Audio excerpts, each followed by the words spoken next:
Alrighty, so now what we're going to do is go through some of these settings over here. As I said earlier, you're not going to use a lot of them, but you will use some of them.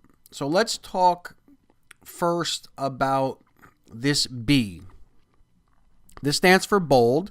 And by the way, if you hover over the icons, it'll tell you what they sort of do. So for example, this is bold. So remember when I showed you how to make these a headline, you can sort of do the same thing with the bold. So if you just copy and press the B and then press update,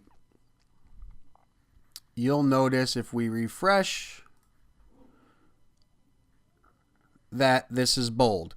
Now, one thing I do want to say is don't confuse this with a headline or a header, sorry. A header is different than bolding something. Although this does make it look similar, the heading setting is usually used as like a headline or a title, whereas the bolding is just used actually in the paragraph. So you're just going to want to make sure that you don't, sort of confuse those things. Now, if you liked the size of this bold and you wanted to use it as a headline, it's not the end of the world. I would suggest that you do it the way I taught you. But the bold normally is used inside of a paragraph. Okay? Same thing that goes for the italic. So if I were to highlight the same area that I bolded and click the I, you'll notice it made it italic. If I click update and I come back to the home page and refresh, now it's made it bold but in italics. Now, just like these headings, the bold and italic has its own settings as well. Now, if you noticed, this got a little bit lighter than when it was just bold. So if I copy it again, click the italic again, hit update, and I come back and refresh, you'll notice it got thicker. The bold and the italic tag also have styling, and we're going to go over the styling later, but just remember that they do have their own styling features. Okay, so that's italic. Now, these two are going to be like bullets. So this you can use for numbers. This one you can use for bullets. So let's say you want to put a bullet here. All you do is put your mouse in front of it, click bullet, and it made it a bullet.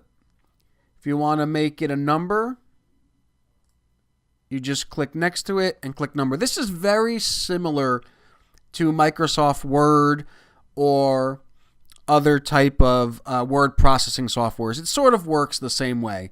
Again, same thing with the block quotes. If you click that and make it a quote and you save, you refresh, you'll notice it puts it in a quote and it indents it. Up here, there's the bullet, there's the number 1. This is pretty easy stuff. If you've had any experience with Microsoft Word or Excel, not Excel, but Word or any other word processor, it sort of works the same way.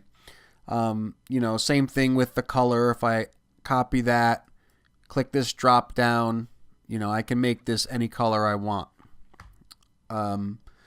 These other ones, I don't really see you using any of these all that much. I never do. You will use, if I copy this, you will use these alignment tools. So if you want to align this to the middle, right? So this is aligned left. this is a line to the middle, and that would be a line to the right. You can use those buttons. And that's how you move these things around. Now, one last thing I want to talk about is creating a link. So a link, obviously, if you come to, well, actually, I didn't have to go anywhere. If you notice here, this is obviously a link. The way that you do that is it's very similar to anything else. You'll just copy the word that you want to link. You're going to then hit insert or edit link. You're going to then come over here and press that gear button. And then basically it will give you all the pages in your website. So let's say I wanted to link to the contact page. I would just click that link. And what I suggest you do when you're linking in a recipe, I suggest that you click this open link in new tab. Basically what that does is that when you click the link, it opens up a new tab.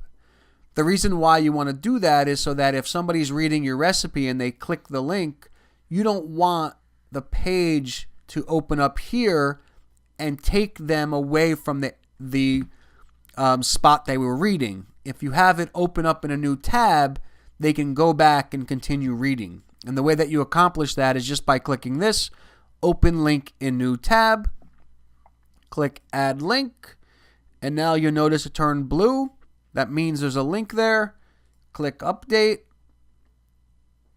come back, refresh. You'll notice my pink, and you'll notice that this was underlined. In a future video, we're going to go over how to change this, but if you want to change the color back here, you can copy and just change this to blue. Hit update and hit refresh, and it will be blue. Now, you may have noticed that it was already blue back here, but it wasn't blue here. That's because the website, as I said, has its own styling sheet. So the front end of this website will always refer to the styling sheet. And again, we'll go over this later on, but I just wanted to point that out.